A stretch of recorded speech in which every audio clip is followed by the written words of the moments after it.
Coming up tonight, violence on the streets of the capital overnight has left one woman dead and one man injured. The details straight ahead. Plus, mutiny hits the Valley Boys. Group members say they are tired of the current leader and his management team. Give us Trevor Davis, they say. Stay close. And the countdown is on. TikTok, our in-studio guest, is on his way in. Jerome Sawyer is here to talk about the debut of Bahamian song artist now that Sir Charles Carter's brainchild, Island FM, is no more.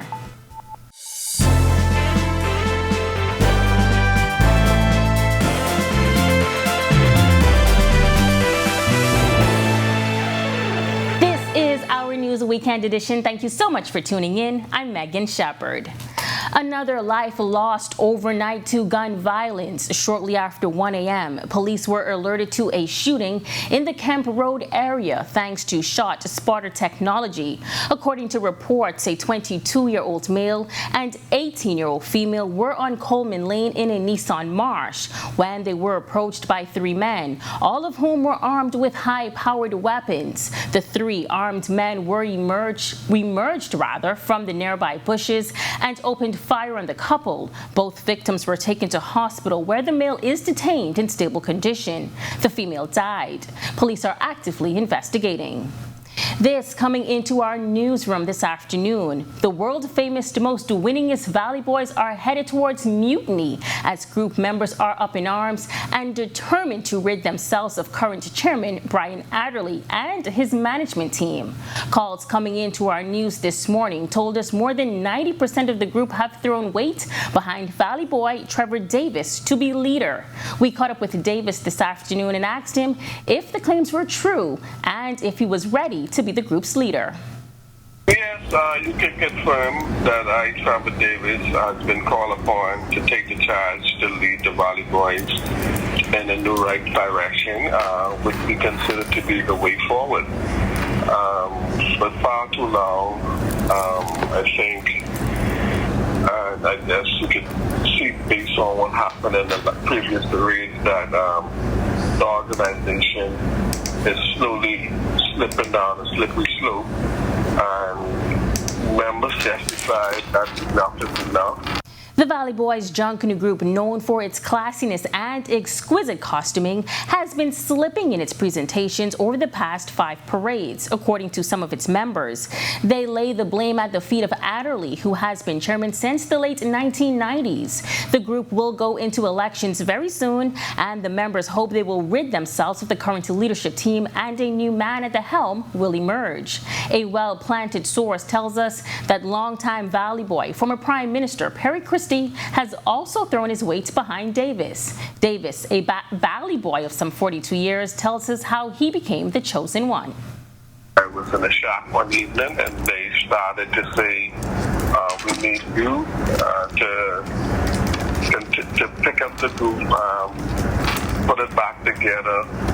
And ever since that day, I've been working along with a team of Valley Boys, strategically planning how we can move this group forward. And our main objective from day one was not to cause split or divide inside the Valley Boys. At the end of the day, we hoping that we can have a fair and open election where each and every Valley Boy member can cast their vote for who they wish to be the leaders of this great organization. And remember now, our motto is in pursuit of excellence. So I just want to be the vessel that steer this great organization back in pursuit of excellence.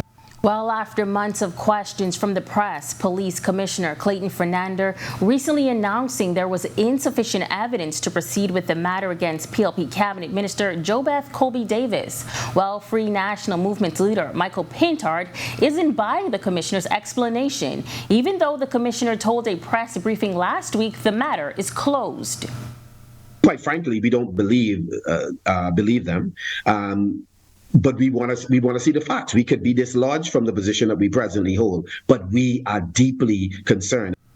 Last year, the Police Staff Association Chairman Ricardo Walk said an officer was assaulted by a female driver during a carnival event. He did not identify the alleged driver, but said he had secured a lawyer. When asked about the incident, Colby Davis said it wasn't her character. Pintart says the commissioner ought to release the facts of the investigation.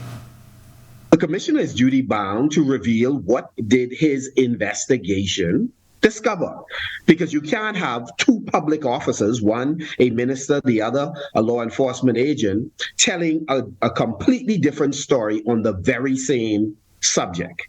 And so someone is not telling the truth. Still to come on Our News Weekend Edition, one prison chief is saying there's life after lockup. Stay tuned for what he means. And the road to 50 soldiers on. See how Grand Bahama's roadways are evolving right after the break. Stay tuned.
The Bahamas Department of Correctional Services planning to implement a correctional university where inmates can obtain their bachelor's degree. That revelation coming from Acting Commissioner of Corrections Don Clare this week. He says he is in talks with the University of the Bahamas to make that plan a reality soon, as they want to create the best environment possible for prisoners, because going forward the focus will be on rehabilitation. We don't want any inmate to leave that place if they don't have a skill. If you don't want to get the academic qualifications, you must. That's our new policy. There's a no idleness policy. You must do carpentry, plumbing, masonry, electrician. You must do something. You have to do something. Now, he also says they are in talks with the Grand Bahama Port Authority to identify housing in Grand Bahama for inmates once they are released from prison. Corrections Corporal Detrice McCarty says they will find jobs for those released people, and that is why it is important for BDOCs to form partnerships with corporate Bahamas. Because we can't do it alone, and whether you believe it or not, these individuals will come back in the community, and all of you have a role to play. You have to be able to give these offenders a second chance. And so that is the only way we are able to stop them from reoffending. So that is all of our responsibility, both you and I. Several streets set to undergo name changes early this year as the country prepares to celebrate 50 years of independence this July. The Grand Bahama Port Authority launching the Icons of the City renaming initiative. And President Ian Roll tells us it's all in an effort to celebrate Grand Bahamians that have made invaluable contributions to community and country. The candidates are Anita Doherty, Mr. Cecil Thompson, and Coach Moon McPhee. And persons might say, okay, why these individuals? We also wanted to focus first of all on the educators, because we feel that a lot of the educators, they've done so much. Hundreds, thousands of people have been affected by their work, and yet they are so much under-recognized. Roll sharing this announcement exclusively with Our News. We have a special treat for the audience. The votes were so close that instead of choosing 2 of 3 persons presented to the public, the Port Authority is going to honor all 3 individuals with the renaming of a street in Grand Bahama. 2 additional streets will also be renamed this year, but Roll says as of right now, their locations are top secret. The downtown area will also undergo a renaming exercise. We felt that this is the year for independence celebration, and what is more representative of a renaming celebration than transforming the current Churchill Square to Independence Square, and in that regard, honor the formers or framers of the Constitution of the Bahamas. We intend to also have a major unveiling there. A special statue will be unveiled in that particular area in due time. Now, you may recall that Solomon's held a grand opening for its new downtown location recently. Rolls says since then, the economic climate has been looking up. There's excitement from not only persons who actually have shops there, but there are people who are now looking to see how they can get in that particular area, which is good for the economy of Freeport. There seems to be hope, and there should be. The perceived hope, because it's real, and just looking forward to persons who operate in the downtown area to finally benefit from all the efforts that we have put forward. Just after the break, lots of rain in the capital this morning. Find out if more is on the way. Stay close. Island FM said bye-bye to the airwaves this week. Jerome Sawyer was there. He is live in studio to tell us about it. We have the details when our News Weekend edition returns.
Welcome back to our News Weekend edition.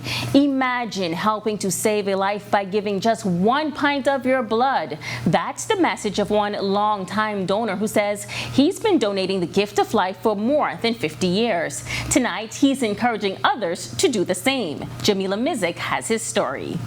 Basil Christie is Nassau's most frequent blood donor. I sat down for a one-on-one with Christie, who told me that he's been giving blood since 1967. He says donating blood benefits both the recipient and the donor. If you're healthy, you can give blood every 8 weeks. And every time you give blood, your body produces fresh blood. I'm nearly 100 years old, but I give blood frequently. And so it keeps you healthy. Christie is also the founder of Friends of the Blood Bank, a foundation created with the purpose of organizing blood drives throughout the island. I would go to companies like J.S. Johnson or Central Bank or Bahamas Waste or Bahamas Food Services, and we'd have a blood drive there. And then the staff would give blood. That was very successful. But when they had the pandemic, they say you can't gather like that, so I couldn't go to your business no more to get blood. So that's when the organizing blood drives tampered off considerably. But still we have many groups like the Rotarians and different lodges and service clubs like the Pilots. They come as a group to give blood. And that's been very successful. And to those who are afraid to have their blood drawn, he says there's nothing to worry about. It's a mindset. Just make your mind, you're helping somebody and you're saving a life. Every time there's a surgery, we need plenty of blood. And so often the blood bank tied low. They don't have, it's empty. You go there today, there's only 1 or 2 or 3 or 4 pints. And if a lady needs surgery tonight, there ain't no blood. Of course, when people, auntie and grandma and whatnot need blood, then they just go line up to give blood. But don't only go when somebody in your family is sick now. You should go all the time, because you never know when you're going to need blood yourself. Reporting for Our News, I'm Jamila Mizik. For the past year, cycling on Grand Bahama has really been taking off. That, according to the president of the Grand Bahama Cycling Club. He says more people showed interest following Hurricane Dorian and the COVID-19 pandemic. He also believes that this sport can put the Bahamas on the map. Italia Hall has more.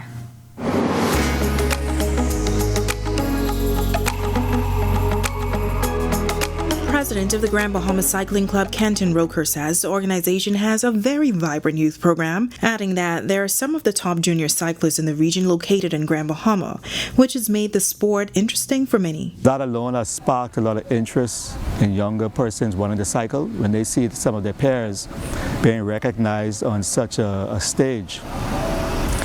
We also have quite a bit of adults. As a matter of fact, we have more adults than youth who are cycling, and cycling is really becoming a more vibrant sport. He says competitive cycling in the Bahamas has been around for some 50 years, and also shared that the sport provides some health benefits. We have a cyclist who is a pilot, and when you look at the pictures prior to cycling, you wouldn't believe he's the same person.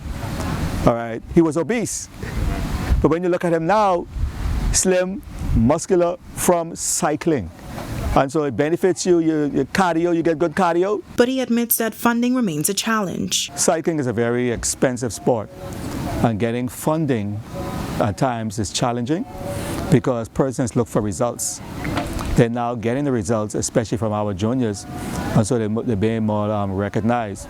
And so what we're doing now, the plans for this year, is we're going to be working on ideas where we can have cycling grow. What I mean by that, we're pushing to have cycling as a part of the curriculum in the high schools. We have the Caribbean Championships that's coming up in October. We have the Youth Commonwealth Games that's going to be in Trinidad. I think it's in August.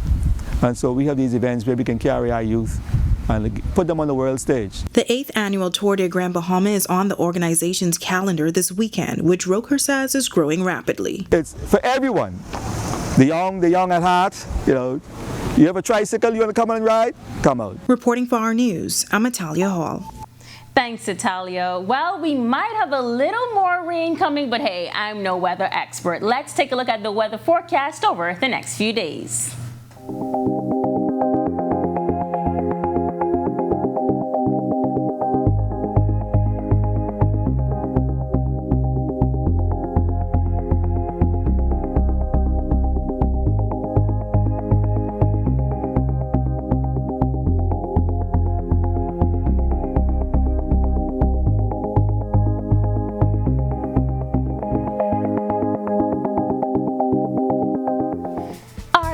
Entertainment is coming up on the other side of the break. We have an in-studio guest who is on his way in. Sit tight, that's coming up when Our News Weekend edition returns.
News' executive producer, Jerome Sawyer, joins us in studio today as we say farewell to Island FM.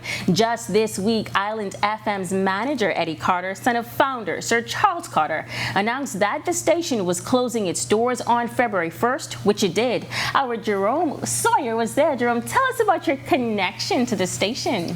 Well, I have a special love and a special place in my heart for Island FM. After working many years with the Broadcasting Corporation, Charles Carter offered me a job as news director when he opened the station over 20 years ago. And so it was my first opportunity to really be in charge of the newsroom. But Island FM to us was more than just a place to work. It was a family. It was not just the home of Bahamian music, but the home of Bahamian culture, all things Bahamian, and some amazing talent, whether it was newsroom talent or on-air talent. It was just a great, fun place that we loved to work at. Awesome, and as you mentioned, it was the home of Bahamian music. Yes. What are your thoughts now on the future of Bahamian artists, where that station was dedicated specifically just for Bahamian music? When we started out, people thought he was crazy and didn't think it would survive, But what he was able to do was to give the audience an appreciate for the full genre or full genres of Bahamian music, not just the traditional music, but whatever Bahamians performed was Bahamian music. And I think the concern is, where will those artists go to be featured at the level that they were featured at Island FM? While you have another station, Bahamians Are Nothing, which plays Bahamian music, I think what Island FM did better than any other station was gave those artists a platform. You had shows like The Morning Boil with Chrissy and Eddie when it first started. You have the Top 20 Bahamian Countdown that they did. There were so many other like Bahamian classics where they played Bahamian classical music, not in the classical sense, but those old classics. And they did such great shows. Charles Carter's Bahamians, which is a wonderful in-depth look at Bahamian culture, not just with artists, but with all Bahamians. Mm-hmm. And so the concern is, where will you go to get that reservoir of Bahamian culture? And I think, while there are other stations out there that do play a fair amount of Bahamian music, and there's another one dedicated just to that, I think what Island FM represented for Bahamian artists is lost. And as Eddie said to me at one point, I hope it comes back, even in another form. What was it like for you being back in the halls of Island FM this week? It was sad. Brought back a lot of good memories, but it was really sad to see a place that had given me a start and an opportunity in many ways closing down, and with it so many good memories. It was sad, but I was happy to be able to tell that story and to remind people who Sir Charles Carter was and what he did for the Bahamas and the culture and Bahamians at large. So as we mentioned, Jerome was there earlier this week as they prepared to close their doors. And despite the recent optimistic economic outlook and record-breaking tourist arrivals, there are many sinking businesses unable to recover from a 2-year stagnant economy. And as we said, the Carters found themselves in this situation. Here's Jerome during a sit-down with Eddie Carter.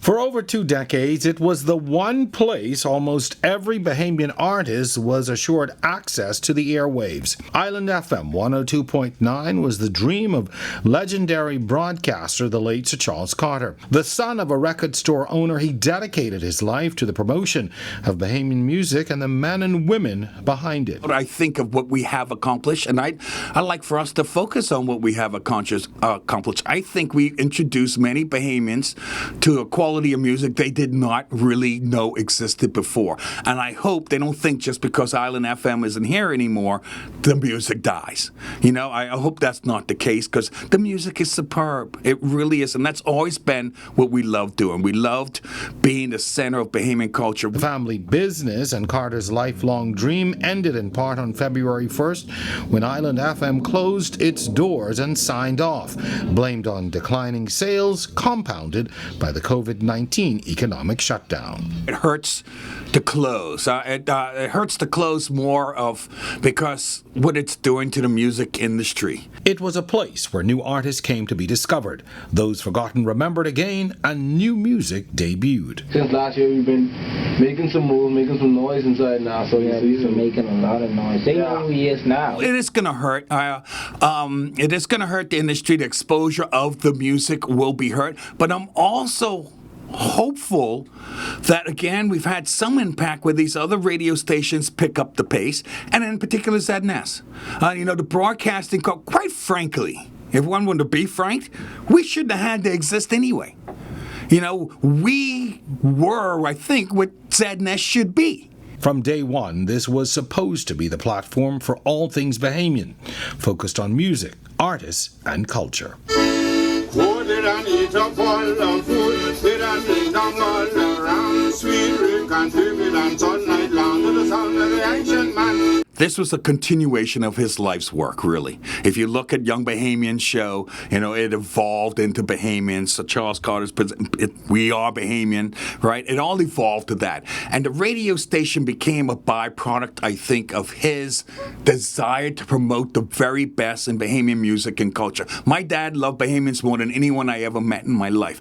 I'm hoping that if there's any impact Island FM did have after over 2 decades of broadcasting, I am hoping it's taught the other radio stations that no matter what genre of music they are playing, there are Bahamians doing it and doing it at a very high level. So if you are promoting reggae, fine, that's the vibe you want. Soca's the hip-hop, R&B, fine if that's where you want to go. But take Bahamians with you. It was known as the home of Bahamian music, and now that it's gone, it remains to be seen where or if a platform like this will live again. I hope somebody takes the reign, because I do believe it can work, Jerome. I just believe that sometimes it needs to be redone.